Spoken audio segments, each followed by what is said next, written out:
Varicose veins తో బాధపడుతున్నారా? మన ఏవిస్ హాస్పిటల్లో 4500 రూపాయల లేజర్ స్కానింగ్ ఉచితం. నమస్కారం. కార్తీక మాసం రెండో రోజులోకి వచ్చాం. యమద్వితీయ అంటారు. ఈ రోజున భగినీహస్త భోజనం అని అక్క చెల్లెళ్ళ చేతి అన్నం తినాలి అన్నదమ్ములు అనే నియమం ఉంది. క్యాలెండర్లో తప్పకుండా రాస్తారు భగినీహస్త భోజనము అని. మన అక్క చెల్లెళ్ళ ఇళ్ళకి అన్నదమ్ములు వెళ్ళి వారిని ఆశీర్వదించి, పెద్దవారైతే వారి దగ్గర ఆశీర్వాదం పొంది భోజనం చేసి ఏదైనా ఒక కానుకని వాళ్ళకి ఇచ్చి తిరిగి రావడం మన ప్రాంతపు ఆచారంగా ఉన్నది. ఎవరెవరికి అవకాశం ఉంటే వాళ్ళు ఈ పని చేయవచ్చు. ఒకవేళ ఏదైనా దూర ప్రాంతాల్లో ఉంటే అక్కడనో చెల్లెలనో ఒక మాట పలకరించి మాట్లాడినా కూడా ఇది ఒక తప్పనిసరి విధానంగా మనం రాఖీ కట్టడాలు లాంటివి చేస్తూనే ఉన్నాం కదా. నిజానికి మన ప్రాంతాచారం కాదు రాఖీ, అలవాటు చేసేసుకున్నాం. ఇక్కడంతా వచ్చేసింది, సౌత్ ఇండియా అంతా కూడా, దక్షిణ భారతదేశం అంతా చేస్తున్నారు ఇప్పుడు. ఇది ఈ దక్షిణ ప్రాంతంలో ఆచారంగా ఉండే పద్ధతి అన్నమాట. మీ అవకాశాన్ని బట్టి చేసుకోండి. అయితే ఈ రెండో రోజు ఏం చెప్పారు, మనం వశిష్ఠ మహాముని ఏం చెప్పారో చూద్దాం. ఆయన చెప్తున్నారు, రాజా కార్తీక మహాత్మ్యాన్ని విను.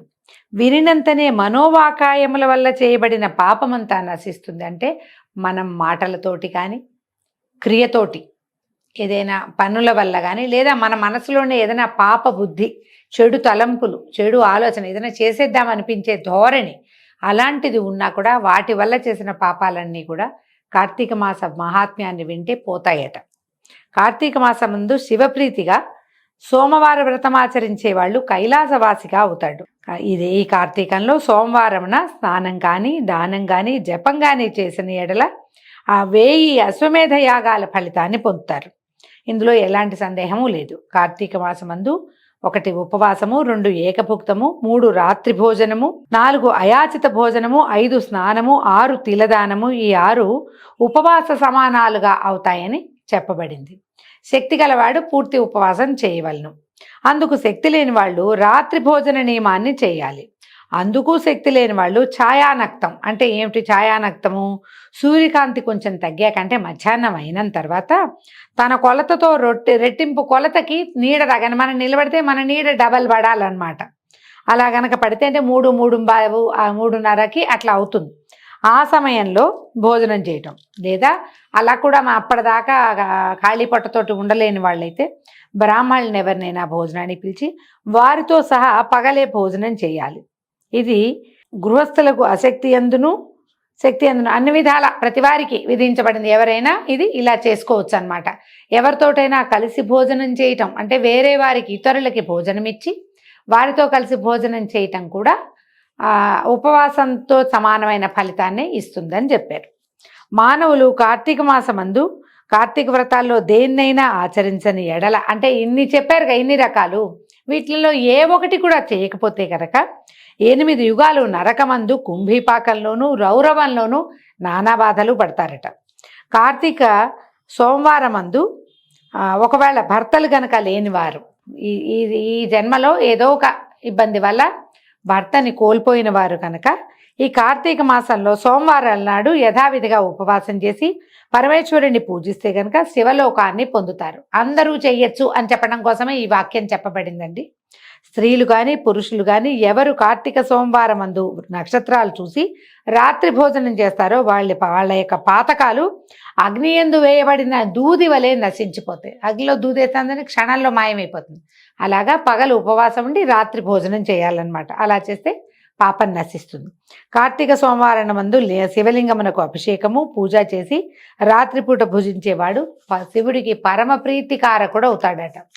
ఈ విషయాన్ని గురించి తెలిపేటువంటి ఒక కథ ఉంది, చెప్తున్నారు. ఏమట? ఇది వినేవారికి చెప్పేవారికి కూడా పాపనాశనం అవుతుందట. పూర్వము కాశ్మీర దేశంలో ఒకానొక పురోహితుని కూతురు స్వాతంత్ర నిష్ఠురి అనే పేరు కలిగినటువంటి ఒక చక్కటి అందమైన అమ్మాయి ఉండేదట. ఆమె చక్కని రూపంతో అతి యవ్వనంతో కూడి ఉండి తలకాయ దూకుని అందంగా అలంకారం చేసుకుని అందరితోటి మాట్లాడుతూ జారత్వాన్ని అవలంబించి ఉండేది. ఆమెకి దుష్ప్రవర్తనం ఉంది, ధర్మయుతంగా ప్రవర్తించేది కాదు. ఆమె దుర్గుణాలు చూసి ఆమె తల్లిదండ్రులు, అత్తమామలు కూడా ఆమెను వదిలిపెట్టేశారట. అయితే ఆమె భర్త పేరేమిటి? సౌరాష్ట్ర దేశీయుడైన మిత్రశర్మ భర్తట. ఆయన వేదాంగ పారంగతుడు, ఎన్నో చదువుకున్నాడు. ఏం చదివాడు? ఋగ్వేద, యజుర్వేద, సామ, అధర్వణ వేదాలు చదువుకున్నాడు. తర్వాత ఏమో శిక్ష, వ్యాకరణము, ఛందస్సు, నిరుక్తము, జ్యోతిష్యము, కల్పము అని చెప్పబడేటువంటి వేదాంగాల్ని కూడా చదువుకున్నాడు. వీటిని సంపూర్ణంగా చదివిన వాడిని వేద పారంగతుడు అంటారు. వేదాంగ పారంగతుడుగా ఉన్నాడు. సదాచారవంతుడు, సమస్త భూతములందు దయగలిగిన వాడు. అయితే అసలు ఏనాడు అబద్ధాలు చెప్పేవాడు కాదు. ఎన్ని తీర్థాలో సేవించాడు. నిరంతరము శుచిగా ఉండేవాడు. ఎంత ఉత్తమ గుణాలు కలిగినవాడు. కానీ అతని భార్యగా ఉన్నటువంటి ఈ నిష్ఠుర మాత్రము ఏం చేసేదట? పరమ స్వాతంత్ర్యాన్ని అవలంబించేది. భర్తని ఏదైనా మాట తేడా వస్తే కొట్టేసేదట, బెదిరించేది, కొట్టేది. ఇలా నిత్యము ఆమెతోటి దెబ్బలు తింటూ గృహస్థ ధర్మములందు కోరిక చేత భార్యను విడవలేక కష్టపడేవాడు. ఈ కాలం అయితే మా ఆవిడ నన్ను కొట్టిందని వదిలిపెట్టేసే పని. ఆ రోజుల్లో ఏమిటి? భార్య ఉండాలి, భార్యాద్వితీయుడిగానే యజ్ఞం చేయాలి. ఈ గృహస్థ ధర్మాలన్నీ ఆచరించాలంటే ఇంటి యందు స్త్రీ భార్య ఉండాలి. కాబట్టి ఆమెను విడవలేక ఆమె దుష్ప్రవర్తనని సహిస్తూ ఎట్లో కొట్లా నానా కష్టాలు పడుతూ ఆ బ్రాహ్మణ ఆయన, మిత్రశర్మ అన్న ఆయన ఈమెతోటి కాలక్షేపం చేసేవాడు. ఈమెని కొంతమంది అనేవాళ్ళ ఇది నిష్ఠుర, ఒట్టి నిష్ఠుర కాదు, ఇది కర్కశ కూడాను. ఎంత కఠినురాలుగా ఉన్నది, ఇంత మంచి గొప్పవాడితోటి ఎంతో ప్రేమగా ఉండొచ్చు, ఈమె ఇట్లాంటి దుష్ప్రవర్తన కలిగిందని ఆమెను నిష్ఠురని, కర్కశని పిలిచేవాళ్ళు. అయితే ఈ భర్త పాపం బాగానే ఉండేవాడు. అయితే ఒకనాడు ఏమైందట, ఆమెకొక స్నేహితుడు ఉన్నాడు. ఆయన బోళ్ళని రకాల ద్రవ్యాలు, నగలు, వస్త్రాలు ఎన్నో పట్టుకొచ్చి ఇచ్చి ఏమన్నట, నీ భర్త ఉండటం వల్ల నువ్వు స్వతంత్రంగా ఉండలేకపోతున్నావు. ఈ ప్రతిరోజు రాత్రిపూట నువ్వు హాయిగా నీ దారి నువ్వు తిరిగి పొద్దున వచ్చేసరికల్లా మళ్ళీ వీళ్ళింటో పూజ చేయాలి, వ్రతం చేయాలి, హోమం చేయాలి, ఇవన్నీ చేయవలసి వస్తున్నావు. ఈ భర్తని గనక చంపేస్తేవా నువ్వు ఖాళీగా ఉంటావు, హాయిగా ఉంటావని బోధించాడు ఆ వచ్చినవాడు. వాడిచ్చిన వస్తువులు తీసుకుని ఆవిడ వాడిచ్చిన బోధని కూడా ఆమె తీసుకుని ఏం చేసింది, భర్త తనతోటి గడిపి రాత్రి నిద్రపోయాక బయటికి వెళ్ళి ఒక బండరాతిని తెచ్చి ఒక దెబ్బ కొట్టి భర్త తలకాయ పగల కొట్టేసింది. తర్వాత ఏం చేసింది, ఈ భర్త శవాన్ని భుజాన వేసుకుని తీసుకుపోయి ఒక పాడుపడిన నూతిలో పడేసింది. ఆయనకి సంస్కారాలు కూడా చేయనివ్వలేదు, చేయలేదు.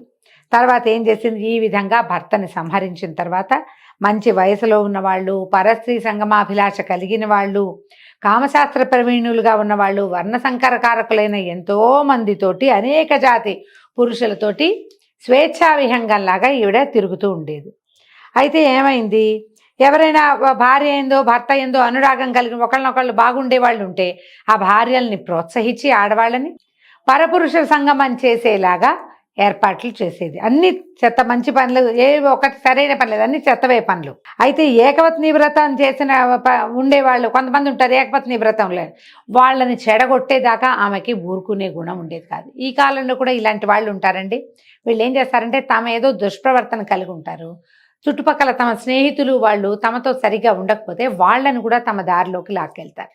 ఇంకా తన అనడానికి ఎవరు ఉండరు కాబట్టి వాళ్ళ మధ్యలో తను ఆడ్మ్యాన్ అవుట్గా లేకుండా ఉండడానికి స్నేహితుల చేత కూడా, ఇప్పుడు ఇది ఏ దురభ్యాసం చేసేవాడైనా, పొగదాగేవాడంతే, ఇంకేదో మాదక ద్రవ్యాలు తీసుకునే వాళ్ళంతే, తాగుబోతు వాళ్ళంతే, ఇలాగా విపరీత ప్రవర్తన కలిగిన స్త్రీ పురుషులు కూడా తమ చుట్టుపక్కల ఉన్న సమాజాన్ని కూడా ఆ చెడు వైపుకే తీసుకెళ్ళిపోతారు. ఎందుకంటే తమని వెలివేయటకుండా ఉండడానికి, తమని అనేందుకు ఏ అవకాశము లేకుండా చేయటానికి స్నేహితుల్ని కూడా తాము దిగినటువంటి పాడు నూతుల్లో, ఊబుల్లో దింపేస్తారు. అలాగే మనకి సమాజం అంతా చెడిపోయే కారణం అదే. అయితే ఈమె దయాశూన్యురాలుగా ఉండేది. నిరంతరం ఆమె పద్ధతి అదే. ఇది కాకుండా దంభం చేత కానీ, నవ్వులాటకైనా, సరదాకైనా, కపటం కోసమైనా కూడా ఏనాడు దైవారాధన చేసిన పాపాన పోలేదు. ఓ హరికథ వినేది కాదు, ఓ దేవాలయానికి వెళ్ళేది కాదు, ఓ పూజ లేదు, పునస్కారము, వ్రతము, నియమము ఆమె జీవితానికి మొదలు ఏమీ లేవు. అంతా దుష్ప్రవర్తనే. అయితే ఏమైంది, క్రమంగా ఎన్నాళ్ళు ఈ వేషం ఉంటుందండి, యవ్వనం ఎక్కువ కాలం ఉండదు కదా. యవ్వనం గడిచింది, వృద్ధాప్యం వచ్చాక ఆమెకి రకరకాల వ్యాధులు పుట్టినాయి శరీరంలో. ఆ పుట్టిన వ్యాధుల్లో కొన్ని రకాల కురుపులు వచ్చి అందులో పురుగులు, తర్వాత అందులో దుర్గంధం. క్రమంగా ఏమైంది, ఈమెతోటి మొదటి నుంచి స్నేహంగా ఉన్న వాళ్ళందరూ కూడా కాస్త వృద్ధురాలైనా వస్తూ ఉండేవాళ్ళు, కానీ ఆమెకు అనారోగ్యము, ఆమె నుంచి తమకి జబ్బంటే ప్రమాదం ఏర్పడేసరికి ఇంకా ఆమెను వదిలిపెట్టేసారు. ఎవ్వరు వచ్చేవారు కాదు. క్రమంగా వాళ్ళందరూ ఇచ్చిన డబ్బు, నగలు అన్నీ ఖర్చు అయిపోయినాయి. ఈ వ్యాధులతో తీసుకుని ఆ వ్రణాలతోటే ఆమె మరణించిందట. తర్వాత భయంకరులైన యమదూతలు వచ్చి ఈ కర్కశని పాశాలతో కట్టి యముడి వద్దకు తీసుకుపోయి ఆ యముడికి అప్పచెప్పాడు. ఆ యముడు ఈవెన్ చూసేసరికల్లా కళ్ళెర్ర చేసేట కోపంతో దీనికి భయంకరమైన ముళ్ళతో కూడినటువంటి ఇనుముతో తయారు చేయబడిన స్తంభాన్ని కాల్చి అది మండుతూ ఉండగా ఈమెతోటి ఆలింగనం చేయించండి, ఈవెన్ దాని మీదకు దొయ్యాలి, అది ఆమెను కావలించుకోవాల్సిందే ఆ స్తంభాన్ని.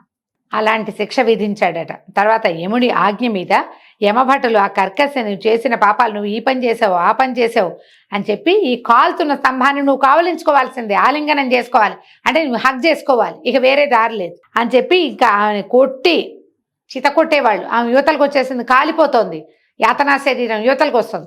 రాగానే యమభటులు ఆమెను గదలతోటి ఆ ఇనప స్తంభం మీదకి తోసేసేవాళ్ళు. తర్వాత ఏం చేశారు, అక్కడి నుంచి తీసుకుపోయి కుంభిపాక నరకంలో పడేశారు, మరుగుతున్న నూనెల్లో పడేశారు. ఆమెను ఎన్ని విధాలో బాధ పెట్టారు.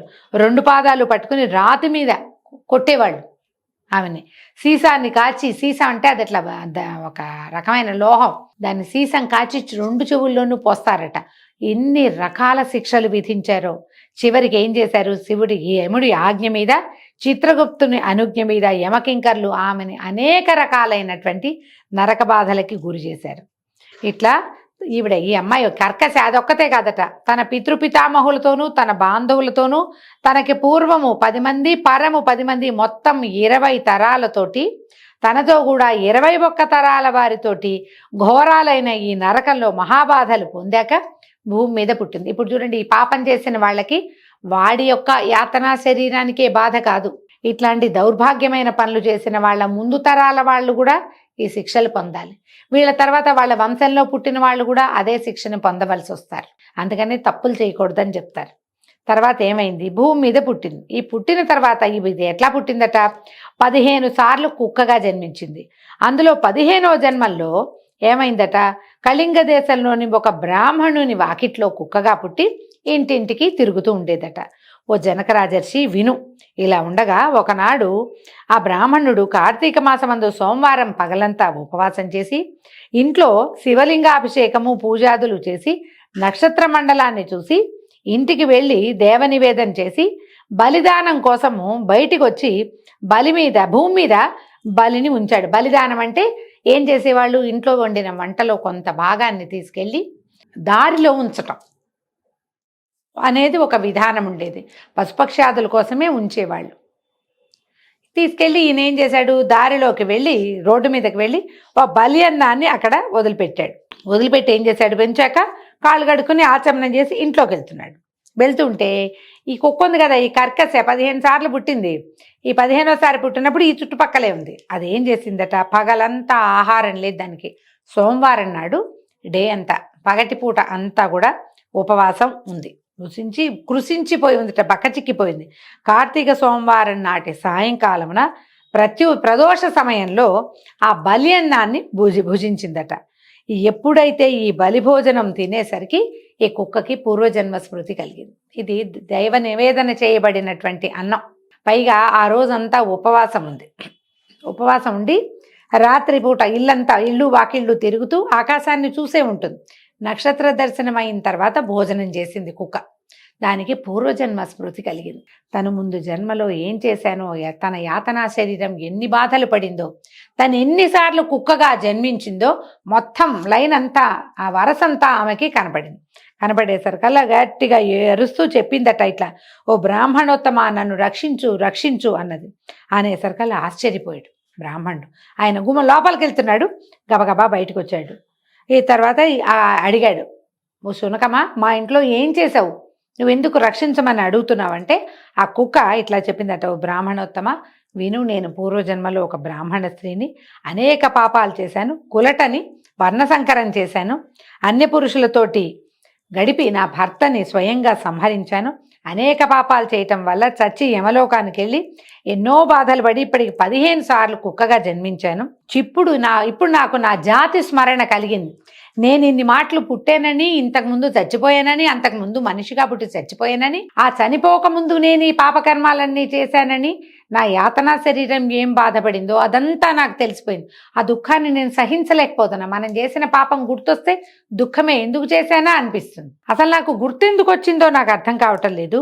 నాకు ఈ జాతి స్మరణ ఎలా కలిగిందో చెప్పు, నన్ను ఇందులోంచి రక్షించు. ఈ కనపడుతున్న నా జాతిని, ఆ కనపడుతున్న ఆ వరసని నేను సహించలేకపోతున్నానని పరిపరి విధాలుగా మురిగి ఏడ్చిందట.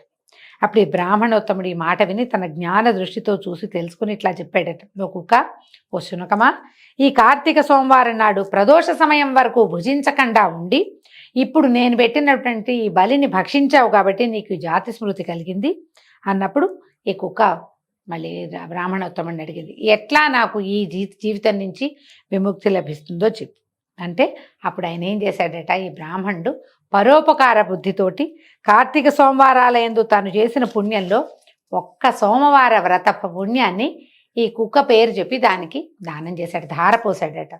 ఎప్పుడైతే ఈ సోమవార పుణ్యం తనకి లభించిందో ఈ కుక్క తన శరీరాన్ని విడిచి ప్రకాశిస్తున్నటువంటి అద్భుతమైన దైవ శరీరం కలదై ప్రకాశించేటి వస్త్రాలు, మాల్యాలు అంటే దండలు, పువ్వుల దండలు ధరించి ఆభరణాలంకృతయే తన పితరులతో కూడా కైలాసాన్ని పోయింది. కుక్కకు ఒకదానికే మోక్షం రాల, ఆమె వల్ల యాతనా శరీరంతో యమబాధలు పడుతున్నటువంటి ఆమె పితరులు, ఆమె 10 ముందు తరాలు 10 తర్వాత తరాల వారు కూడా ఆ విమానం ఎక్కి కైలాసానికి వెళ్ళిపోయి అక్కడ పార్వతీదేవి శివునితో కూడా ఎంత ఆనందిస్తుందో ఈ కర్కశ కూడా అంత ఆనందాన్ని పొందిదట. కాబట్టి కార్తీక మాసమందు సోమవార వ్రతము ఆచరింపతగినది. ఎవడు కార్తీక సోమవార వ్రతాన్ని చేస్తాడో వాడి మోక్షం వాడి చేతిలో ఉన్నట్టేనట. కాబట్టి ఓ జనక మహారాజా, పుణ్యప్రదమైన కార్తీక వ్రతాన్ని నీవు ఆచరించమని వశిష్ఠ మహాముని రాజర్షికి బోధించారు. దీంతో 2వ రోజు పారాయణ పూర్తి చేసుకున్నామండి. రేపు ఉదయం 3వ రోజు పారాయణలో కలుసుకుందాము. నమస్కారం.